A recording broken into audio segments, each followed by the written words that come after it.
नमस्कार। आज मैं निठारी के कल के सीरियल किलिंग के एपिसोड से आगे की बात बताऊंगा। जैसा मैंने कल कहा था, कल बात पूरी नहीं हो पाई, समय ज़्यादा लग गया, इसलिए उसके आगे की बात मैं आपको बताऊंगा। बहुत इनकरेजिंग कमेंट्स कल मिले मुझे, किस तरह से निठारी, और कुछ लोगों ने प्रश्न भी पूछे कि कैसे पुलिस वहाँ तक पहुँची, ये सवाल अनुत्तरित है। पुलिस ने क्या क्या एविडेंस दिए, ये भी सवाल अनुत्तरित है। इस तरह की बातें बताई हैं। मैं कोशिश करूँगा कि आज आपके सभी सवालों का उत्तर मिल जाए। कल मैंने बताया था कि किस तरह से वर्ष 2003 में अचानक गायब होने वाले बच्चियों की संख्या सेक्टर 31 नोएडा के निठारी गांव में बढ़ गई। लोग चक्कर लगाते रहे, किसी की एफआईआर तक नहीं लिखी गई, किसी की गुमशुदगी भी नहीं लिखी गई, इस तरह की कोई बात नहीं हुई। 8 फरवरी 2005 को 14 साल की एक लड़की रिम्पा हल्दर ये गायब हो गई थी। ये शुरुआती जो कंप्लेनेंट्स हैं उनमें से रिम्पा हल्दर के पिता अनिल हल्दर भी हैं।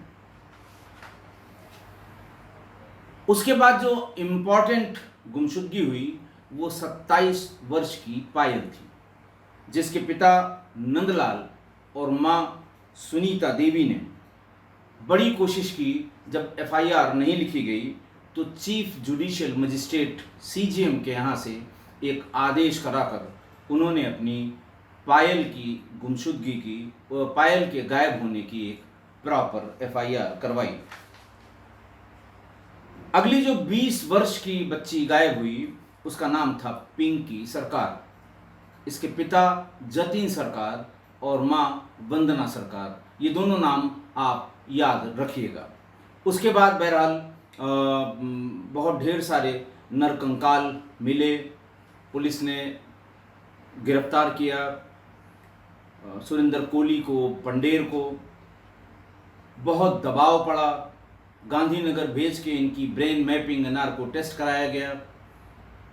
उसके बाद भी जनता का आक्रोश कम नहीं हुआ, तो फिर विवेचना सीबीआई को दे दी गई। सीबीआई की भारी भरकम टीम ने अपनी विवेचना शुरू की। उसके बाद मैंने आपको ये बताया था कि केंद्र सरकार ने भी एक जांच समिति मौके पर भेजी। इतना ज़्यादा हल्ला गुल्ला हुआ कि एक जांच समिति, उसके जो टर्म्स ऑफ रेफरेंसेस थे उनमें ये भी था कैसे शुरू हुआ, कैसे डिटेक्ट हुआ, क्या क्या लोगों को इसके बारे में कहना है, और समिति अपनी जांच आख्या या उसका अपना मत क्या है ये भी लिखकर भेजे। और इसी समिति ने उत्तर प्रदेश पुलिस के ग्रॉस नेग्लिजेंस के बारे में भी लिखा था, जिसके बाद पुलिस अधीक्षक स्तर के 2 अधिकारी और 10 सबऑर्डिनेट स्टाफ, 10 लोगों को तो बर्खास्त किया गया, और पुलिस अधीक्षक स्तर के 2 अधिकारियों को, जिनमें उस समय के पुलिस उपाधीक्षक यानी सीओ सिटी दिनेश यादव भी थे, इनको निलंबित कर दिया गया। आगे इसमें यह है कि समिति ने यह भी बताया कि आखिरकार इतने दिन तक पुलिस इनएक्शन के बाद 2005 से चलता रहा, लेकिन इतने दिन के इनएक्शन के बाद पुलिस हरकत में कैसे आई और कैसे पुलिस सुरेंद्र कोहली और पंडेर के पास तक पहुंची D5 मकान में, जो इनका बंगला था D5। मैं पहले बता चुका हूं कि D5 के सामने के नाले में गेंद खेलते समय बच्चों को एक पॉलीथीन में एक हाथ मिला था, ये पुलिस के संज्ञान में था। उसके बाद बराबर जो बच्चियां गायब हो रही थीं उनके बारे में कहा गया कि वो D5 के सामने अंतिम बार देखी गई थी। शक उन पर पहले से ही था, लेकिन जब सीजीएम के आदेश पर 7 अक्टूबर 2006 को पायल के पिता ने एक एफआईआर कराई और ये बताया कि इसके पास मोबाइल फ़ोन था, इसके पहले कि किसी भी बच्ची या किसी भी एक एडल्ट जो और गायब हुई थी उसके बारे में उनके पास मोबाइल फ़ोन नहीं थे। मोबाइल फ़ोन के बारे में जब बताया गया तो पुलिस ने उसको सर्विलांस पर लगाया। घटना के दिन, जिस दिन वो गायब हुई थी, उसके बाद से वो फ़ोन चला नहीं था, लेकिन IMEI को रन कराने पर एक नंबर उस पर चलता हुआ पाया गया। पुलिस ने उसको ढूंढते ढूंढते पकड़ लिया। वो एक ऑटो रिक्शा चालक था। ऑटो रिक्शा चालक ने ये बताया कि ये मोबाइल फ़ोन उसे D5 यानी पंडेर के घर के सामने पड़ा हुआ मिला था। समय भी बताया उसने। मैंने उठा लिया, देखा इसमें सिम कार्ड नहीं है। मैंने अपना सिम कार्ड लगाकर इसे चलाना शुरू किया। पुलिस के पास तमाम शिकायतें पहले से थीं कि D5 के सामने से गायब हुई बच्ची, D5 के सामने से गायब हुई। जो सरकार, वंदना सरकार ने जब सबसे पहले पीले रंग का सूट नगर निगम के या म्यूनिसिपैलिटी के उस वाटर टैंक में खुदाई के समय देखा था, वो भी बात D5 के पीछे की थी। पुलिस ने फौरन पंडेर और सुरेंद्र कोहली से पूछना शुरू की। पंडेर ने तो कुछ नहीं बताया, वो तो यही कहता रहा, मैं था नहीं, मैं था नहीं, मैं था नहीं। सुरेंद्र कोहली को पुलिस थाने पर ले गई। पुलिस उससे सिर्फ पायल के बारे में जानना चाहती थी। ये मोबाइल किसका है, कहाँ से घर के सामने आया। धीरे धीरे उसने पायल के बारे में सब बता दिया। और वही पहली बार वहाँ पर जहाँ उसने पायल के धड़, सिर और पैर को अलग अलग फेंका था, वहाँ पर वो उसे ले गया, जहाँ से कुछ रिकवरी भी बॉडी पार्ट्स की हो गई। उसी के बाद लोग इकट्ठा होना शुरू हुए, अपनी अपनी बच्चों की फ़ोटो लेके इकट्ठा होना शुरू हुए। और उसके बाद से फिर जब पुलिस ने नहीं सुना तो पब्लिक ने स्वयं उन सभी जगहों से जहां पायल के बॉडी पार्ट्स मिले थे अपने आप खुदाई करनी शुरू की। आज मैं आपको उस समय अखबारों में प्रकाशित 2 फोटोग्राफ कम्युनिटी पर भेजूंगा, जिसमें पब्लिक के लोग D5 के सामने वाले नाले की खुदाई कर रहे हैं और जिनको तमाम हड्डियां और तमाम स्कल मिले थे।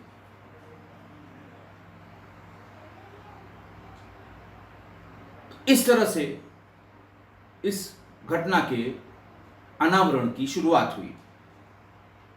CBI के पास एक दूसरा पहलू आया जो मीडिया ट्रायल के समय बार बार उछाला गया। यह कहा गया कि पंडेर पीडोफिलिक है, यानी छोटे बच्चों के साथ सेक्स करने की उसकी आदत है।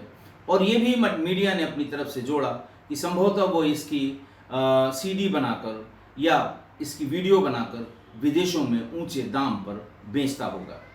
पुलिस ने फौरन उसके घर पर रेड की।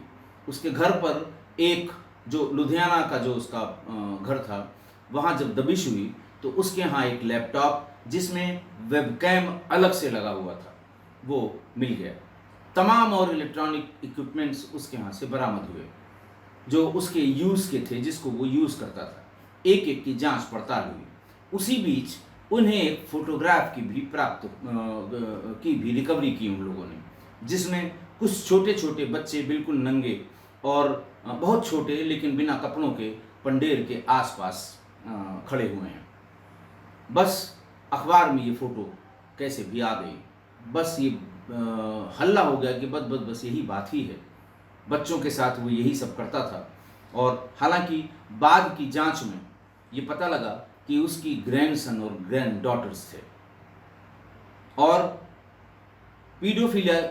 पीडोफिलिक नेचर होने का या नंगे बच्चों के साथ या छोटे बच्चों के साथ सेक्स करने की कोई बात किसी भी तरह की किसी इलेक्ट्रॉनिक इक्विपमेंट में नहीं मिली।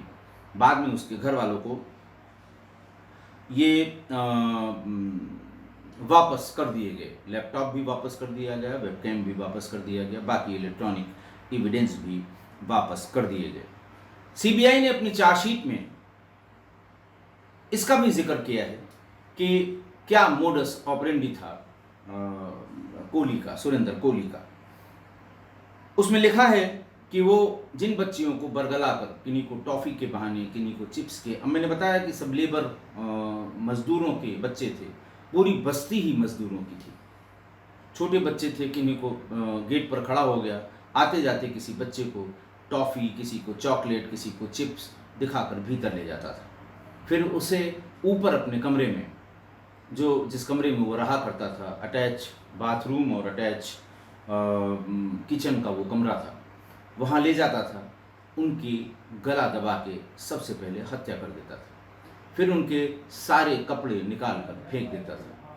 उसके बाद वो जो बिल्कुल जैसे 10 मिनट पहले मरी हुई या 15 मिनट पहले हुई इस बच्ची के साथ व्यभिचार करता था, बलात्कार करता था। बलात्कार करने के बाद वो उस शव को उठाकर अपने बाथरूम में ले जाता था। बाथरूम में ही उनके सबसे पहले सिर, फिर हाथ, फिर पैर और फिर धड़ के 3 टुकड़े कर देता था। दरवाज़ा बंद करके नल को खोल देता था। 4-5 घंटे वो अपने कमरे की सफाई में लगाता था और जब उसे एहसास होता था कि अब शायद बॉडी से ब्लड निकलना बंद हो गया होगा, बाथरूम में जाता था। जब निकलने वाले पानी, यानी बाथरूम का जो पानी निकलता है नल खोलने के बाद, जब उसका रंग बिल्कुल सफ़ेद हो जाता था, तब वो बाथरूम के नल को बंद कर दिया करता था। सवेरे तक वो ड्राई हो जाते थे। फिर पॉलीथीन का इंतज़ाम करके अलग अलग अंग पॉलीथीन में बंद करके एक एक करके रात तक कहीं न कहीं फेंक देता था। सीबीआई ने पंढेर को एक व्यभिचारी, वुमेनाइजर और एक डिप्रेस्ड आदमी बताया, और ये बताया कि वो सिर्फ व्यभिचार में लिप्त रहने वाला, हर दिन सेक्स वर्कर के साथ मौज मस्ती करने वाला, और किसी वजह से पत्नी से शायद खराब संबंध की वजह से वो डिप्रेशन में रहा करता था, इसलिए ऐसा वो करता था। कोली को उन्होंने ये बताया कि सारी हत्याएं कोली ने की, उनके साथ मारने के बाद व्यभिचार किया और फिर अलग अलग अंगों को काट के उनको डिस्पोज ऑफ कर दिया। जुलाई 14 को भारत के महामहिम राष्ट्रपति ने कोली की मर्सी पिटीशन रिजेक्ट कर दी और 3 सितंबर 2014 को जो ट्रायल कोर्ट थी, यानी जिस कोर्ट से उसे फांसी की सजा हुई थी, सीबीआई की स्पेशल कोर्ट गाजियाबाद की, वहाँ डेथ वारंट जारी किया गया। डेथ वारंट के बारे में ये बताया गया कि चूँकि डासना जेल में जहाँ वो बंद था, वहाँ हैंगमैन यानी जल्लाद उपस्थित नहीं था, इसलिए 4 तारीख की सुबह उसे मेरठ जेल के लिए रवाना कर दिया गया। लेकिन आधी रात की सुनवाई में सर्वोच्च न्यायालय ने उसकी इस फांसी की सज़ा को डिफर कर दिया, कुछ दिनों बाद के लिए कहा गया। लेकिन इसी बीच में 28 जनवरी उसे फांसी 12 सितंबर 2014 को दी जानी थी। लेकिन एक दिन पहले आधी रात या काफ़ी रात जब बीत गई थी, तब एक इमरजेंसी सिटिंग में सुप्रीम कोर्ट ने इस फांसी के कार्यक्रम को, इसके कार्यान्वयन को रोक दिया था। 28 जनवरी 2015 को उच्च न्यायालय इलाहाबाद की एक बेंच ने, जिसकी अध्यक्षता उस समय के मुख्य न्यायाधीश डी.वाई. चंद्रचूड़ साहब, जस्टिस डी.वाई. चंद्रचूड़, जो आजकल सर्वोच्च न्यायालय के माननीय न्यायाधीश हैं, उन्होंने और पी.के.एस. बघेल ने कोली की फांसी की सज़ा को आजीवन कारावास में बदल दिया। उनके वकील ने, कोली के वकील ने ये प्लीड किया कि साहब इतने लंबे समय से तमाम मर्सी पिटीशंस डिसाइड नहीं हो रही हैं, इसलिए इसको आजीवन कारावास में बदल दिया जाए। यही कारण देकर डबल बेंच ने, हाई कोर्ट की डबल बेंच ने आजीवन कारावास में बदल दिया। 2019 में कोली को 10वीं फांसी की सजा सुनाई गई। इसका रिवीजन हाई कोर्ट और सुप्रीम कोर्ट में अभी भी लंबित है। सीबीआई बार बार जब इसको साइकोपैथ कहती थी, मानसिक रूप से बीमार कहती थी, तो सुप्रीम कोर्ट ने एक डॉक्टर्स की पूरी टीम गठित करके इसकी मानसिक स्थिति का असेसमेंट करने के आदेश दिए और ऐसा किया भी गया। रिपोर्ट में ये आया कि ये बिल्कुल मानसिक रूप से सामान्य व्यक्ति है, ये कतई विक्षिप्त नहीं है, ये कहीं से भी इसके पास ऐसा कोई कारण नहीं है कि ये किसी डिप्रेशन या मानसिक अस्थिरता की स्थिति में इस तरह का क्राइम किया हो। इसके बाद एक बहुत महत्वपूर्ण घटना हुई, 10वीं फांसी तक हो गई, दोनों जेल में हैं, अदालती लड़ाई चलती रही, पंढेर एक के बाद मुकदमों में बरी होता रहा, कोहली को एक के बाद एक मुकदमे में फांसी होती रही। लेकिन एक घटना जिसे आपको जानना बहुत ज़रूरी है। हुआ यूँ कि 2006 अगस्त में जब 20 वर्षीय पिंकी सरकार गायब हो गई और ये पता लगा कि उसकी मृत्यु हो गई है, उसके बाद निठारी में तमाम बवाल हुआ। तमाम अखबारों के जरिए लोगों को पता लग गया कि ये सारी हत्याएं कोहली और पंढेर के उस घर में हुई, कोहली ने ऐसा किया था। इसी बीच में पिंकी सरकार के पिता अपने गृह जनपद मुर्शिदाबाद में चले गए। बताया गया था कि वो अपने गृह जनपद उस समय गए थे जब दुर्गा पूजा का प्रोग्राम होना था। पश्चिम बंगाल के रहने वाले थे। दुर्गा पूजा से पश्चिम बंगाल के लोगों का जो लगाव है वो सर्वविदित है। वो कहीं भी रहें, दुर्गा पूजा के समय में वो ज़रूर अपने घर जाते हैं और दुर्गा पूजा के तमाम समारोहों में शामिल होते हैं। इसी बीच 1 सितंबर 2007 को पिंकी सरकार के पिता जतिन सरकार गांव के ही एक तालाब में उनकी डूबने से मृत्यु हो गई। पोस्टमार्टम रिपोर्ट में मृत्यु का कारण एक दुर्घटना बताया गया, जबकि जतिन सरकार तैराक था और आसपास के जिलों में होने वाली तैराकी की प्रतियोगिता में भाग लेकर कई बार उसने उसमें प्रथम, द्वितीय या तृतीय स्थान भी पाया था।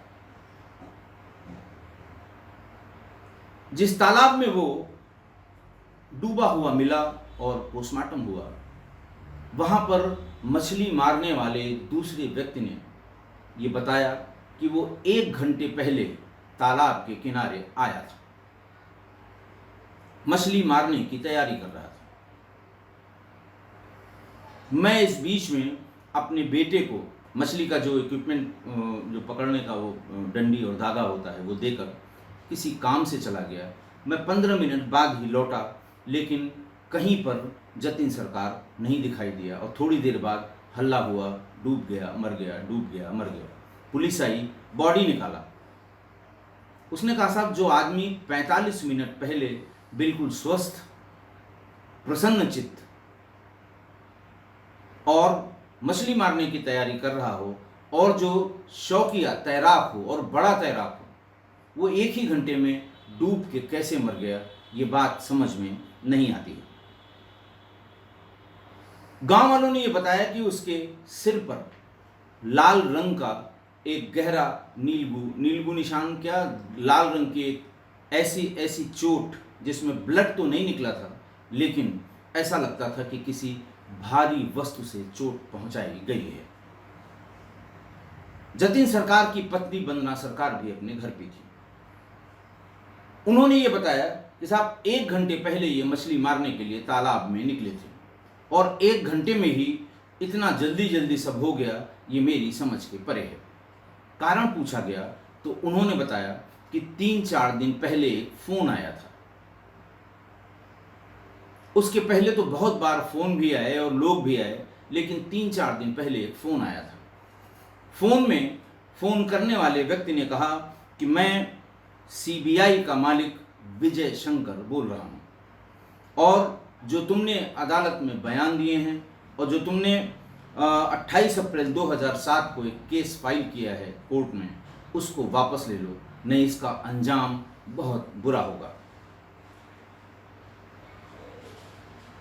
विजय शंकर साहब उस समय सीबीआई के डायरेक्टर हुआ करते थे, लेकिन वंदना सरकार ने अपने बयान में यही बताया कि फ़ोन करने वाले ने अपने आप को सीबीआई का मालिक और नाम विजय शंकर बताया था। अपने पति की मृत्यु, अपनी बेटी पिंकी की मृत्यु और फिर अपने बेटे सोनू और पिंकी के बच्चे की जान को खतरा देखते हुए अपने पति की मृत्यु के थोड़े दिन बाद ही वो वापस निठारी चली आई। वंदना सरकार ने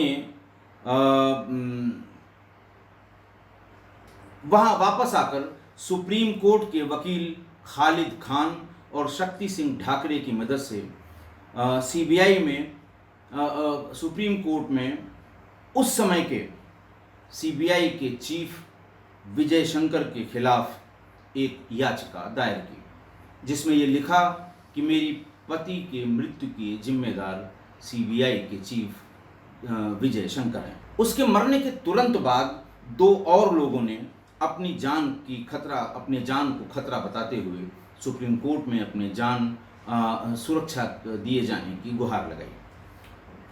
सर्वोच्च न्यायालय ने याचिका दाखिल कर ली और गाजियाबाद के कोर्ट में जाने को कहा।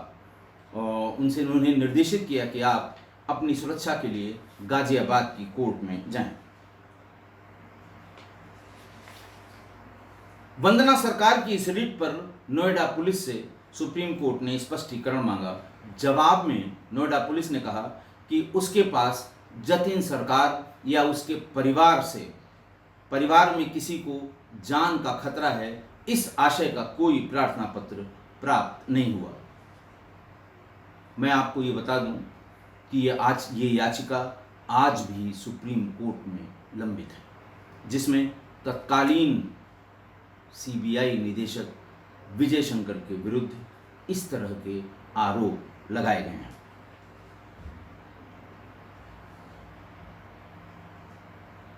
वंदना सरकार ने अपनी बात के समर्थन में बहुत ढेर सारी बातें लिखी। उन्होंने ये लिखा कि जब पहली बार CU city Dinesh Yadav police वालों को लेकर D5 के भीतर गए और उन्होंने पूछताछ शुरू की पंढेर से और सुरेंद्र कोहली से, उस समय एक सिपाही के माध्यम से जतिन सरकार को वहां बुलाया गया। ये पूछे जाने पर कि भाई वहां क्यों बुलाया, उनसे क्या मतलब था, उन्होंने कहा सेक्टर 20 में जब हम अपने अपनी बेटी के गुमशुदगी लिखाने के लिए या उसका पता करने के लिए बार बार जाते थे और मेरे साथ मेरा एम्प्लॉयर यानी मेरा बिल्डर भी जाया करता था, उसी समय वो सिपाही बहुत सहानुभूति रखता था और उसने अपनी तरफ से बहुत प्रयास भी किए थे। उसी ने कहा था कि आपका अगर मुकदमा यहाँ अधिकारी नहीं लिखते हैं तो आप कोर्ट में जाके किसी वकील को कर लें, कोर्ट से एक आदेश करा लें, ताकि यहाँ बोला मैं छोटा कर्मचारी हूँ, मैं तो नहीं कह सकता कि मुकदमा लिख लिया जाए, लेकिन आप कोर्ट से आदेश करा लेंगी तो ये मुकदमा ये लिख दिया जाएगा। ये बात सबको पता थी कि वो सिपाही कुछ सहानुभूति रखता है और उसने कई बार आकर सेक्टर 20 के थाने में, जो निठारी पुलिस चौकी का मुख्य थाना है, यानी चौकी जिस थाने के अधीन है, कई बार वो गया भी था मौके पर कई बार, और उसी को वो पॉलीथीन में जो हाथ मिला था वो उसी को, उसके साथ जो एक और सिपाही थे, ये दोनों लोगों ने ही उसे देखा था। लिहाजा उसे बुलाया गया कि तुम यहाँ आ जाओ और ये जैसे जैसे तुमने जिस तारीख को वो हाथ देखा था, जिस तारीख को लोगों ने तुमसे शिकायत की थी कि यहाँ फला लड़कियाँ इसी घर से गायब हुई हैं, आ जाओ तो इनको क्रॉस क्वेश्चनिंग करके इनसे पूछा जाए। जतिन सरकार वहाँ मौजूद था। जतिन सरकार की मौजूदगी में पंढेर ने हाथ जोड़कर दिनेश यादव और बाकी पुलिसकर्मियों से माफ़ी मांगी और ये कहा कि मुझसे गलती हो गई, मुझे बचा लीजिए। पूछे जाने पर कि क्या क्या गलती हुई, एक एक करके उसने सब बताया और पंढेर ही फर्स्ट फ्लोर पर जाकर उसने आला कतल यानी 2 ऐसे औजार जिनसे बॉडी को काट के अलग अलग टुकड़े किए जाते थे, वही निकाल कर पुलिस वालों को दिए। उसका कहना है ये सुरेंद्र कोहली ने नहीं दिए, पंढेर ने दिए। उसने ये भी बताया कि ये सारा बयान उन्होंने डायरी में लिख लिया। श्री दिनेश यादव, तत्कालीन पुलिस उपाधीक्षक सिटी नोएडा, लेकर वो चले गए। उसके 3 दिन बाद वो सिपाही एक फोटो स्टेट करा के मेरे घर आया। उसने कहा कि ये वो बयान है ये वो कन्फेशन है जो सीओ साहब ने मौके पर दोनों का कन्फेशन जो लिखा था, लेकिन केस डायरी में ये कन्फेशन बदल दिया गया। इस पन्ने को डायरी से फाड़कर निकाल दिया गया और केस डायरी जिसमें पहले ये बयान लिख लिया गया था उसे भी फाड़कर निकाल दिया गया।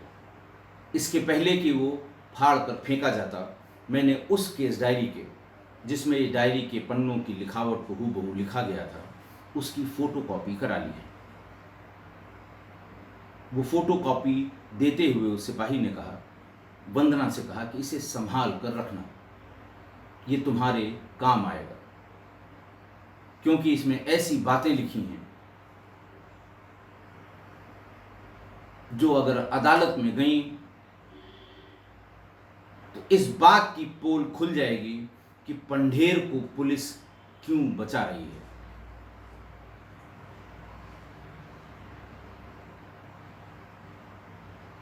कहने का मतलब ये है कि जतिन सरकार पंढेर और कोहली के कन्फेशनल स्टेटमेंट का चश्मदीद गवाह था।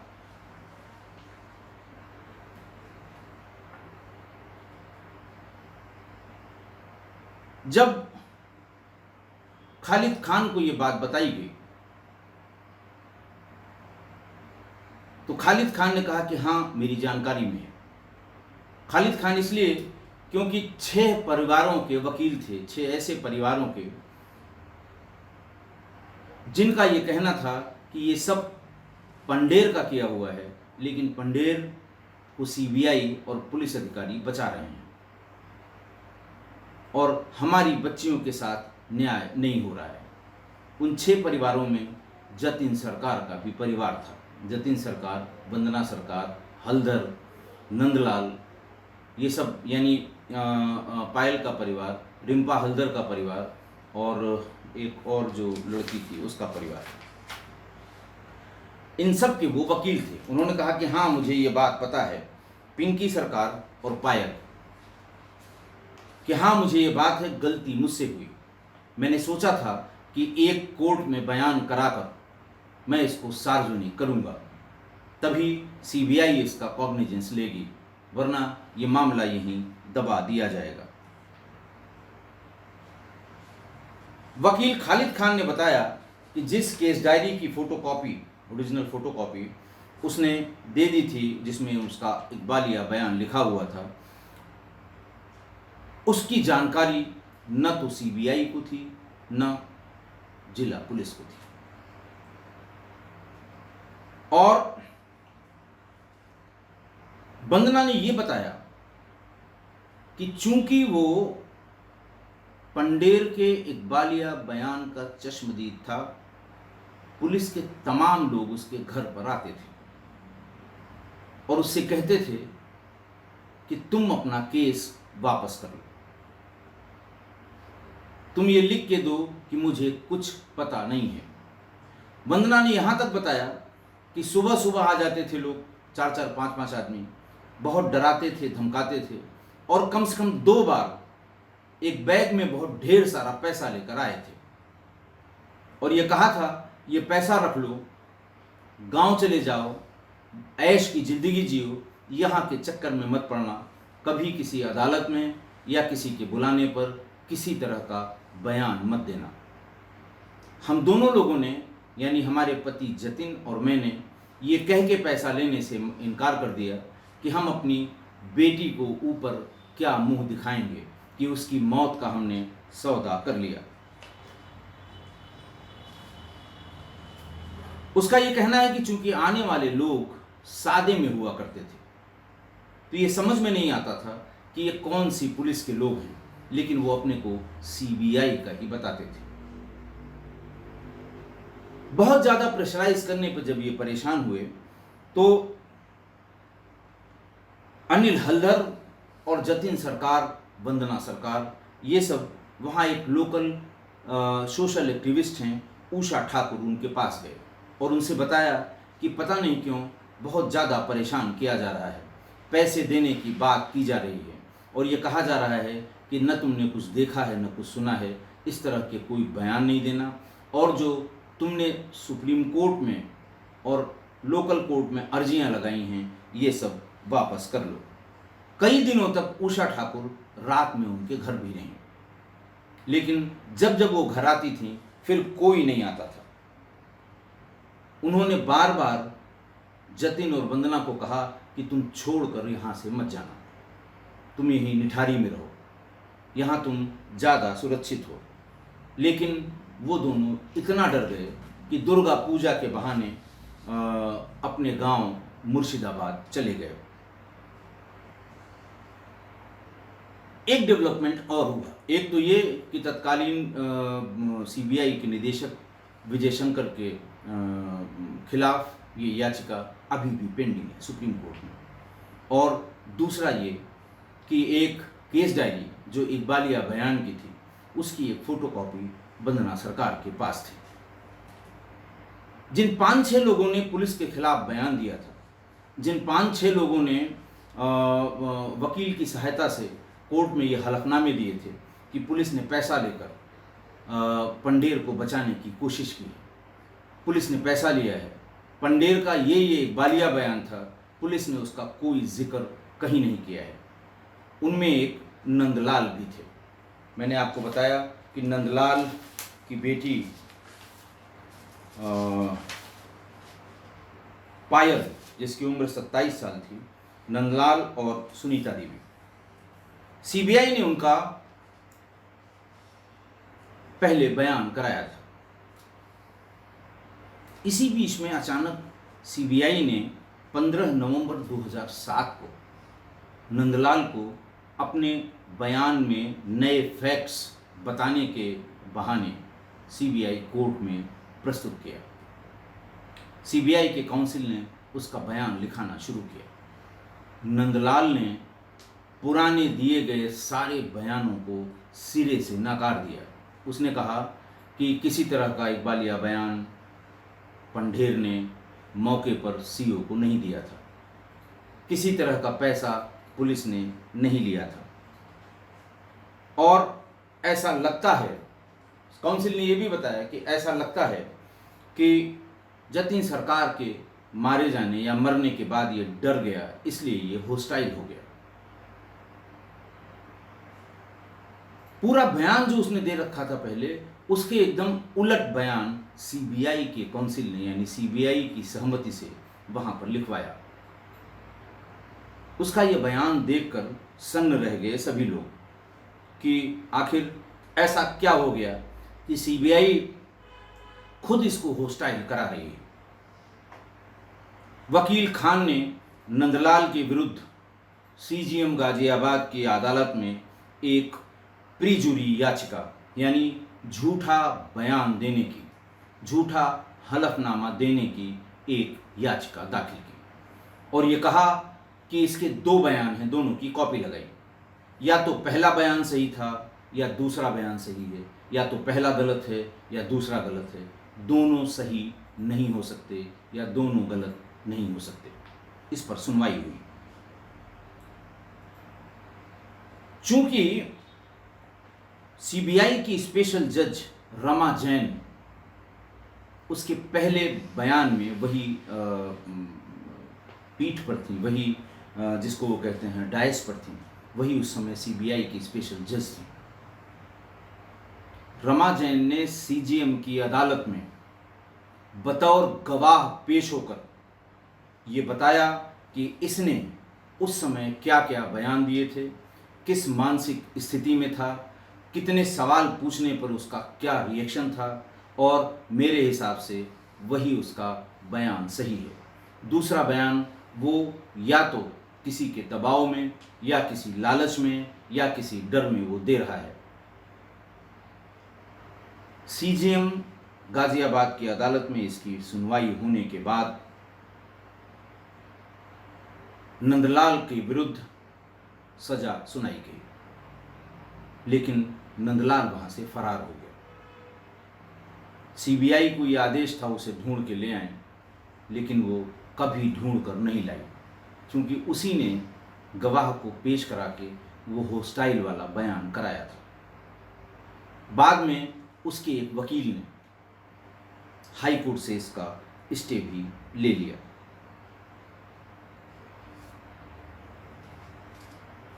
बाद में मैं इस केस का अपडेट आपको बताऊंगा जो बिल्कुल लेटेस्ट है, 20 दिन पहले का। इस बीच में उसका स्टे लेने के बाद सुप्रीम कोर्ट में जो सीबीआई के डायरेक्टर के खिलाफ एक याचिका दाखिल की गई थी, उसमें उस केस डायरी के पन्ने को तलब किया गया, जिसमें बयान लिखा गया था पंडेर और कोहली का। सीबीआई ने ये कहा कि उन्होंने यानी दिनेश यादव ने सादे पन्ने पर यह बयान लिखकर केस डायरी का पार्ट बनाया था। जैसे ही सीबीआई ने वो बयान दाखिल किया, खान ने कहा कि इसको सिक्योर कर लिया जाए, बिना जज की अनुमति को किसी को देखने को भी न दिया जाए, क्योंकि ये गायब कर दिया जाएगा। और अगले ही दिन जो फोटोकॉपी वाली केस डायरी थी, जो एक सिपाही ने वंदना सरकार को दी थी, उसको दाखिल किया गया सुप्रीम कोर्ट में, पहली वाली केस डायरी को सिक्योर कराने के बाद। वो बिल्कुल साफ सुथरी अच्छी हैंडराइटिंग में लिखी हुई, और केस डायरी के जो पेज नंबर उस पर प्रिंट किए होते हैं वो बिल्कुल साफ साफ दिखाई दे रहे थे, और वो सारा कंटेंट उसमें लिखा हुआ था जो रिट का, जो याचिका का पार्ट था। सुप्रीम कोर्ट ने उसको दाखिल कर लिया और उसको केस डायरी का पार्ट माना। ये उसी जगह से निकाली हुई या उस सीरियल नंबर के पन्ने की थी जिस पर वो सादे पन्ने वाला बयान सीबीआई ने सबमिट किया था। यानी सीरियल नंबर मान लिया 1 से 20 तक है, तो 20 में 23, 24, 25, 26 गायब है, उसकी जगह वो सादे पन्ने पर लिखा हुआ बयान सुप्रीम कोर्ट में सीबीआई ने सबमिट किया था, और वंदना सरकार ने अपने वकील के माध्यम से ओरिजिनल की जो फोटो कॉपी थी उसी सीरियल नंबर के पन्ने की उसको सबमिट कर दिया गया। इस बीच में अनिल हल्दर, शिम्पा हल्दर के पिता और तमाम लोगों ने दिनेश यादव तत्कालीन क्षेत्राधिकारी नगर के विरुद्ध धमकाने, मारने, पीटने, बयान बदलने जैसी शिकायत करके गंभीर धाराओं में मुकदमा कायम कराया, और लगभग 10 एफआईआर दिनेश यादव के खिलाफ लिखाई गई। स्थानीय अदालत ने जुलाई 2008 में इन सभी एफआईआर के आधार पर उत्तर प्रदेश सरकार को दिनेश यादव के विरुद्ध कार्रवाई करने के लिए कहा, लेकिन कोई कार्रवाई नहीं हुई। 19 मई 2022 को अपने लेटेस्ट आदेश में, यानी अब से 1 महीने पहले, कोहली को फांसी और पंडेर को 7 साल की सजा 11वें मामले में सीबीआई ने सुनाई। 27 मई 2022 को गाजियाबाद की एसीजीएम कोर्ट ने नंदलाल के विरुद्ध perjury as he turn hostile against the main accused Maninder Singh Pander 3.5 साल की सजा और 10,000 रुपए का जुर्माना भी सुना दिया। यानी अभी सिर्फ 1 महीने पहले, यानी जो सीबीआई ने बाद में उसका बयान कराया, जिसमें वो सारे बयानों से मुकर गया, पहले के बयानों से, उसको कोर्ट ने गलत बयानी माना झूठी गवाही माना। प्रीजुरी जिसे कहते हैं झूठी गवाही, इसमें तमाम इसके कारण भी दिए हुए हैं कि इसमें जो सज़ा है वो 193 आईपीसी में दंड का प्राविधान है झूठा हलफनामा या झूठी गवाही देने का, अगर वो साबित हो जाए। अब सवाल ये है कि 16 साल से संभावित 16 बच्चियों की हत्या, उनके साथ बलात्कार, उनके अंग प्रत्यंग का काटा जाना, एक वयस्क लड़की की हत्या, उसके साथ भी यही सब होना, और 11 मामलों में फांसी की सजा होने के बाद भी ये फांसी की सजा सुरेंद्र कोहली को हुई है और मनजीत सिंह पांडेर ज्यादातर मामलों में बरी हो गए हैं। इन 16 सालों में क्या लगभग 20 साल मान लें इसे, अगर 2003 पे पहली हत्या को, पहली गुमशुदगी को मान लिया जाए, तो कोहली को फांसी न दिया जाना या कोहली की फांसी न होना, ये बेहद दिलचस्प, हृदय विदारक और सिस्टम पर सवाल खड़े करने वाला है। सुरेंद्र कोहली की फांसी की सजा का भी उतना ही विरोध हुआ जितना सुरेंद्र कोहली को फांसी दिए जाने की पैरवी अदालतों में होती रही। कुछ संगठन वॉइस अगेंस्ट डेथ पेनल्टी और इस तरह के तमाम संगठन हैं जो देश में कहीं भी फांसी का विरोध करते हैं और ये कहते हैं कि फांसी की सजा बंद होनी चाहिए। इन सभी ने अदालतों में उपस्थित होकर सुरेंद्र कोहली को फांसी न दिए जाने की वकालत की। इतने भीषण नरसंहार के बाद भी आखिरकार ऐसे कौन से कारण अदालत में दिए जाते रहे कि इसको फांसी न दी जाए। मैंने इसको जब इंटरनेट पर ढूंढना शुरू किया तो 9 मुख्य कारण अलग अलग अदालतों में अलग अलग समय पर अलग अलग संगठनों ने दिया, जिनके आधार पर यह कहा गया कि फांसी की सज़ा न दी जाए इनको। देखिए ये कारण मैंने पढ़े, मैं ब्रीफ में छोटे छोटे इनके कारण के डिटेल भी बता दूंगा। कानून की नज़र में ये कारण कमज़ोर या मजबूत हो सकते हैं, लेकिन कम से कम मेरे जहन में ये कारण हास्यास्पद और सामाजिक ताने बाने को कमज़ोर करने वाले हैं। आप भी ये कारण सुन लें और इन कारणों से आप सहमत हैं तो भी टिप्पणी करें, असहमत हैं तो भी टिप्पणी करें, क्योंकि ये बड़ा विषय है। एक व्यक्ति जिसको 11 बार फांसी की सजा हुई हो और उसको फांसी दिए जाने का विरोध करने वाले लोग अदालतों में इस तरह के कारण दे रहे हैं। पहला कारण बताया गया कि साहब सुरेंद्र कोहली को फांसी की नहीं, मानसिक चिकित्सक या मानसिक डॉक्टर की जरूरत है। उसे फांसी के जल्लाद की आवश्यकता नहीं, उसे एक डॉक्टर की जरूरत है। इसको वो मजिस्ट्रेट के सामने सुरेंद्र कोहली का दिया हुआ इकबालिया बयान, उसको ये लोग हमेशा आधार बनाकर फांसी दिए जाने का विरोध करते हैं। उनका कहना है कि जिन परिस्थितियों में उसने ये घृणित कार्य किया, वो परिस्थितियां उसको मानसिक रूप से उत्तेजित करने वाली हैं, जिसके कारण वो ये अपराध करता था। और यह उत्तेजना उस समय वो भारी दबाव में होकर मानसिक जो दिक्कतें होती हैं मानसिक रोगियों को, कि उसके सारे सेंसेस को खराब कर देती हैं और वो इस तरह का अपराध करता रहा। कोहली ने अपने इकबालिया बयान, जिसको कोट किया जाता है, उसमें कहा कि साहब पांडेर अपने घर पर हर रात में 2-2, 3-3 सेक्स वर्कर्स को ले आता था और जब उसकी पत्नी या कोई गेस्ट होता था तभी वो नहीं आती थी, अदरवाइज प्रतिदिन वो ये सेक्स वर्कर्स लाया करता था। सारे सेक्स वर्कर्स का खाना, पांडेर का खाना, वो मुझे बनाना पड़ता था। पांडेर को इससे कोई पर्दा नहीं था कि वो भीतर सेक्स वर्कर्स के साथ क्या कर रहा है।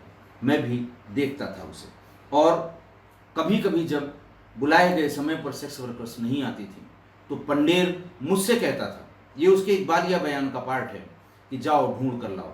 मैं किसी तरह घर में काम करने के बहाने या किसी दूसरे कारण से मैं सेक्स वर्कर्स को लाया करता था। मुझे ये सब देख देख के इतनी कोफ्त हो गई और मेरे अंदर बहुत ही खराब भावनाएं जन्म लेने लगी कि मुझे भी ये सब करना चाहिए।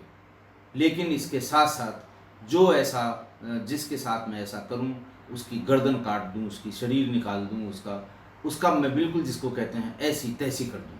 लेकिन करूं मैं भी वही जो रोज का रोज उनका मालिक पंढेर करता है। दूसरी बात वो इसके डिफेंस में ये कहते हैं, कोहली के डिफेंस में, कि साहब उसने अपने इकबालिया बयान में कहीं भी ये नहीं लिखा है कि मैंने शवों के साथ बलात्कार किया। उसने हमेशा ये लिखा कि मैंने भी बलात्कार करने का प्रयास किया। बलात्कार हुआ या नहीं हुआ ये मुझे याद नहीं है। और इसी आधार पर, इसी इकबालिया बयान के आधार पर सीबीआई ने उसे साइकोपैथ या मानसिक रूप से बीमार कहा था। और उसके डिफेंस में वही वकील या वही लोग कहते हैं कि साहब साइकोपैथ को समाज से अलग रखना चाहिए। उसका उदाहरण देते हैं कि साहब अगर किसी चोर को आप डेथ पेनल्टी देंगे, फांसी देंगे, तो हो सकता है इस इफेक्ट के कारण इलाके में चोरी रुक जाए। लेकिन अगर आप साइकोपैथ को फांसी देंगे तो दूसरा साइकोपैथ ऐसा नहीं करेगा, इसकी कोई गारंटी नहीं है।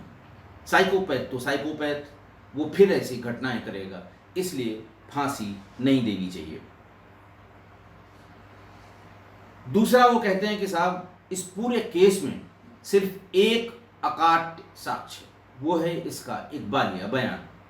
बाकी कोई भी साक्ष्य या एविडेंस वाटर टाइट नहीं है और सिर्फ इकबालिया बयान के आधार पर इसको फांसी नहीं दी जा सकती। तीसरा कारण ये उसके सपोर्ट में कहते हैं कि उसे बहुत टॉर्चर किया गया और ट्यूटर किया गया, जिसकी वजह से उसने ये इकबालिया बयान दिया। सामान्य रूप से पुलिस अपनी थ्योरी में जो भी थ्योरी लिखाती है, जब वो मजिस्ट्रेट के सामने अकेला होता है, कलमबंद बयान होता है, 164 सीआरपीसी का बयान लिया जाता है, तो उस समय वो बता देता है कि साहब वो जो थ्योरी थी वो गलत इसलिए थी कि मुझे डराया गया, धमकाया गया, जान से मारने की धमकी दी गई, इसलिए मैंने वो बयान दिया था और अब मैं बिल्कुल सही बयान दूंगा। दरअसल उसने अपने कन्फेशनल स्टेटमेंट में जो मजिस्ट्रेट के सामने हुआ था, उसमें इस टॉर्चर और ट्यूटर्ड इन दोनों चीज़ों का जिक्र किया है। लिखा है कि मेरे साथ जोर जबरदस्ती हुई। मुंबई के रहने वाले एक वकील युग मोहित चौधरी, जो हमेशा फांसी का विरोध करते हैं और जिस किसी को लोअर कोर्ट से फांसी हो जाती है, ये उसके पक्ष में हाई कोर्ट या सुप्रीम कोर्ट में खड़े होते हैं कि इसे फांसी न दी जाए। उन्होंने भी कोहली के इस मुकदमे में फांसी न दिए जाने की पैरवी की थी। उन्होंने कहा था कि उसके साथ जो प्रताड़ना हुई है और पुलिस की सिखाई हुई जो गवाही उसने दी है, उसको नहीं माना जाना चाहिए। ये भी बताया कि एविडेंस एक्ट के सेक्शन 24 के अनुसार अगर कोई इकबालिया बयान किसी दबाव, लालच या भय के कारण दिया जाएगा तो वो क्रिमिनल प्रोसीडिंग में इररिलेवेंट हो जाएगा। मजिस्ट्रेट के सामने अपने इकबालिया बयान में उसने ये भी कहा था कि मैं ये स्वीकार करता हूँ कि मैंने सबको मारा, लेकिन रेप करना, उसके बाद उनकी शरीर के टुकड़े टुकड़े करना, ये एक दबाव मेरे दिमाग पर आ जाता था, एक जुनून आ जाता था, एक नशा छा जाता था जिसमें अपने होश में गंवा उठता था। तब मैं ऐसा कर देता था, जिसकी इसीलिए मुझे ये जानकारी नहीं है कि मैं जो रेप करता था वो वास्तव में रेप हुआ कि नहीं हुआ, ये मुझे जानकारी नहीं है। मजिस्ट्रेट ने अपने क्वेश्चन में उस इकबालिया बयान में पूछा कि जब तुम्हें कुछ जानकारी नहीं रहती, तुमने इतना सब कर दिया, तो तुमने वो फोटो देख के लड़कियों के नाम और वो तारीख कैसे पहचान ली? तो उसने कहा साहब जब पुलिस ने मुझे पकड़ा था तो ये फोटो इतनी बार दिखाई गई, कुछ उन्होंने नाम बताए, कुछ हमसे नाम पूछे कि हमें नाम और उनके फोटो और उनकी तारीखें रट गई, इसलिए मैंने इनके बारे में बताया। दूसरा वो ये कहता है कि साहब जिला पुलिस ने कहा कि हमारे पास 19 शवों के हड्डियां, 19 शवों के बोन्स हैं, जबकि सीबीआई सिर्फ 16 की बात करती है। ये इतना डिफरेंस इसलिए है कि कोई और है जिसने ये सब किया है। चौथा कारण ये बताया गया कि मुख्य अभियुक्त होने के साथ साथ सुरेंद्र कोहली इन सभी 15 घटनाओं में चश्मदीद गवाह भी है, और इन 15 मुकदमों में से सिर्फ एक अपने अंजाम तक पहुंचा है, यानी session court, high court, supreme court, honourable president of India के यहाँ मर्सी अपील। बाकी सब अभी वैसे ही कहीं न कहीं किसी स्टेज पर लटके हुए हैं। एक बात और उसके पक्ष में कही जाती है कि इन 15 लड़कियां जिनकी हत्या के आरोप में मेरे ऊपर मुकदमे चलाए जा रहे हैं, उनमें से एक जीवित है। उसने नेपाल से अपने पिता को ये चिट्ठी लिखी थी कि मैं एक फलां लड़के के साथ भाग कर आ गई थी और मैंने यहाँ शादी कर ली, अपना घर बसा लिया। ये चिट्ठी उसके पिता ने फौरन पुलिस को दे दी थी, लेकिन पुलिस ने इसे दबा दिया। हालांकि अमर उजाला के स्थानीय अंक में इस चिट्ठी का जिक्र किया गया है।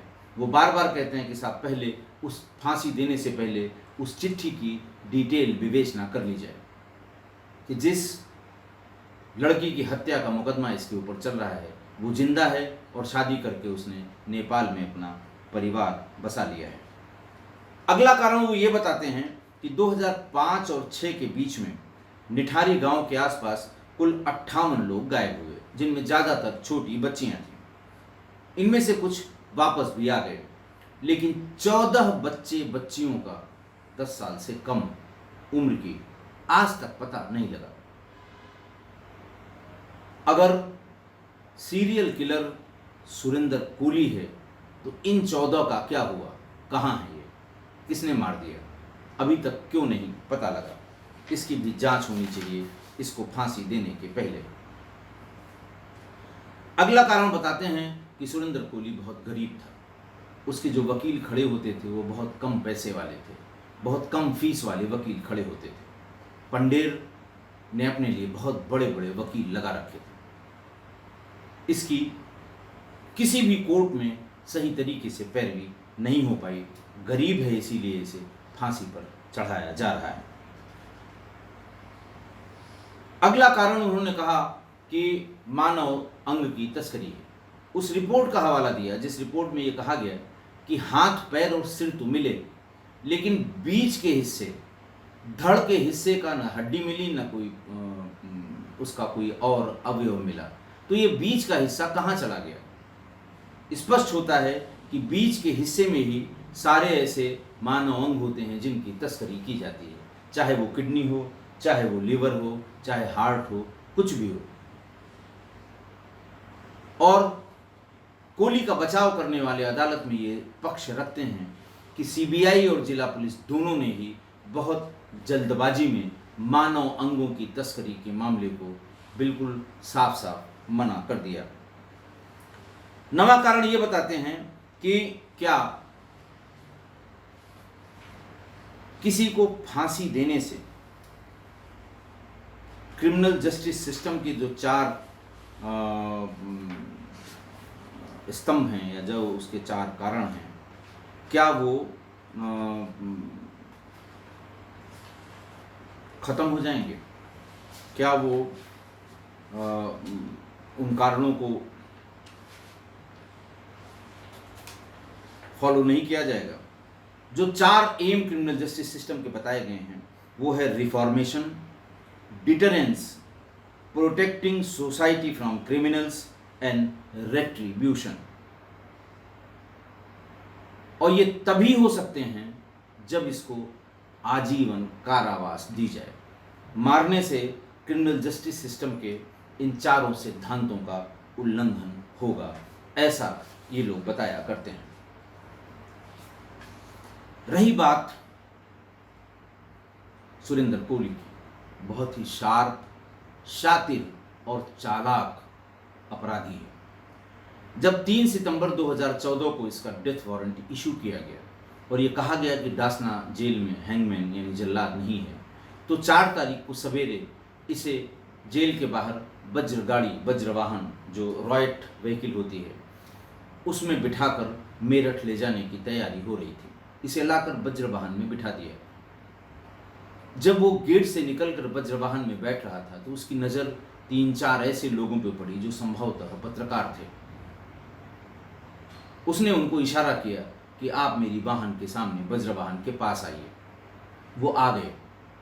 उसने बताया कि मैं सुरेंद्र कोहली हूँ, मुझे यहाँ से मेरठ ले जाया जा रहा है। लोगों ने पूछा क्या बात है? उन्होंने कहा साहब, कोर्ट ने मुझे फांसी की सजा कर मेरा डेथ वारंट कल निकाला है और मैं जानता हूँ कि बहुत जल्दी ही मुझे सरकार रस्सी से लटकाकर मेरी हत्या करेगी। उन लोगों ने फिर सवाल पूछा कि भाई इतने लोग मारे गए, इतनी हड्डियां मिली, इतने कंकाल मिले, तुम्हारे यहाँ से भी मिले, तो और किसने कर दिया? उसने कहा साहब D6 में ही वो 2 डॉक्टर रहते हैं जो पहले किडनी के रैकेट में पकड़े गए थे। उसने बताया इसमें डॉक्टर अग्रवाल हैं और डॉक्टर नवीन चौधरी हैं। ये नाला उनके भी घर के पीछे से जाता है और उनके भी घर के सामने से बहता है। ये सारी करामात, सारी करतूत उन्हीं लोगों की है और पुलिस और CBI मुझ गरीब पर अत्याचार कर रही है और मुझे फांसी देने पर आमादा है। अगले दिन 5 सितंबर 2014 को सभी अखबारों में इसके बयान को छापा भी गया। तो इस कदर शार्प, इस तरह से आप ये समझ सकते हैं कि इसके लिए क्या कहा जाए, कि इस तरह से ये लोगों को बेवकूफ़ बनाने वाला आदमी है, अपराधी है। आज की घटना, वैसे तो आज की घटना इतनी बार आप लोगों ने पढ़ी होगी, देखी होगी, इसमें कुछ बताने लायक नहीं है और मन भी ऐसा उस घटना को बताने में ज़रा विचलित सा हो जाता है कि एक व्यक्ति जो छोटी बच्चियों के साथ इस तरह का अपराध करे, उसके अंगों को काट कर सब्जी की तरह बनाकर खा जाए। और ऐसा नहीं कि वो पागल है, जिस तरह से वो अपने बचाव में एलिबी बनाता है, अपने बचाव में चीज़ें कहता है, वो बहुत ही शातिर और शार्प है। लेकिन ये भी फैक्ट है कि गरीबों का कोई फोर्स नहीं होता, कोई ऑर्गेनाइजेशन नहीं होता और इतनी बच्चियों के गायब होने के बाद भी जब तक पब्लिक सड़क पर उतर नहीं आई, मीडिया ट्रायल शुरू नहीं हुआ, पुलिस की कार्रवाई नहीं हुई, 35 से ज़्यादा लड़कियां 2 साल के भीतर गायब हो गई थी। पुलिस मतलब सारी सीमाएं पुलिस ने तोड़ दी। चौकी इंचार्ज सिमरजीत कौर ने, उसके सिपाहियों ने लोगों को परेशान करना, जो शिकायत लेके आए उनको मार पीट कर भगा देना, पंडेर को बचाने के लिए रिश्वत लेना, पंडेर की तरफ से पैरवी के लिए इलाहाबाद हाई कोर्ट चले जाना। कितना गिरेगा आदमी ये वर्दी पहन के, जिस पर लोग यकीन करते हैं। ये कहते हैं कि अगर पुलिस ना हो तो जाने क्या हो जाए, लेकिन सिमरजीत कौर हों या इनके जैसे हों तो जाने क्या हो जाए। उन्होंने भी ऐसा किया जो इतिहास कभी माफ़ नहीं करेगा। कम से कम पुलिस के इतिहास में कभी इस चौकी इंचार्ज या निठारी चौकी के उस कर्मचारियों को माफ़ नहीं किया जाएगा, जिनके दरवाजे पर बार बार पासपोर्ट साइज़ की फ़ोटो लिए हुए बच्चियों की। आज मैं ये भी आपको कम्युनिटी में शेयर करूँगा कैसे पेरेंट्स अपने हाथ में वो पासपोर्ट साइज़ की फ़ोटो लिए दर दर भटकते रहे, पुलिस अपनी जगह से टस से मस नहीं हुई। पुलिस की जब ये हरकत, आखिर CBI ने कहा कि हाँ सब पुलिस चौकी इंचार्ज ने पैसा लिया, पुलिस ने पैसा लिया, तभी जनता ने दबाव बनाया कि सब CBI को ये दिया जाए। CBI प्रीमियर एजेंसी है, वही जांच करेगी, तब शायद इसमें असलियत का पता लगेगा। जब CBI को जांच दी गई तो शुरू की सारी चार्जशीट में वो बार बार दोष मुक्त बरी होता गया। अंत में दखल देना पड़ा सीबीआई के स्पेशल कोर्ट को कि कृपा करके पहले इनकी जो संलिप्तता है इसकी गहराई से जांच करें, तब बाद की चार्जशीट्स में उसका जिक्र होने लगा। मतलब जीतन सरकार की मृत्यु और उसकी पत्नी का इतना गंभीर आरोप कि साहब पंडेर को बचाने के लिए केस डायरी के पन्ने फाड़े गए, क्योंकि उसका कन्फेशनल स्टेटमेंट यह था कि मुझसे गलती हुई है, मुझे माफ कर दीजिए। केस डायरी के पन्ने फाड़े गए, उसकी जगह नए पन्ने लगाए गए, उसको कोर्ट में सबमिट किया गया। और जब आरोप यही है, मैं नहीं जानता सच्चाई क्या है, लेकिन सुप्रीम कोर्ट में जो याचिका अभी भी लंबित है उसमें आरोप यही है कि सीबीआई वाले बार बार आकर परेशान करते थे केस को विड्रॉ करने के लिए, और जिस तरह से जतिन सरकार की तालाब में डूबने से मृत्यु हुई 1 घंटे के भीतर, इस पर भी ढेर सारे सवालिया निशान हैं। और जिस तरह से केस डायरी के ओरिजिनल पन्ने की फोटोकॉपी वंदना सरकार ने सुप्रीम कोर्ट में दाखिल की और सुप्रीम कोर्ट ने उसे ओरिजिनल केस डायरी की प्रति ही मानकर दाखिल कर लिया। आप समझ सकते हैं क्या हुआ होगा। सीबीआई के तत्कालीन डायरेक्टर के विरुद्ध दायर की गई ये याचिका आज तक डिसाइड नहीं हुई। नंदलाल को होस्टाइल कर दिया। एक बार तो नंदलाल की तमाम इन्होंने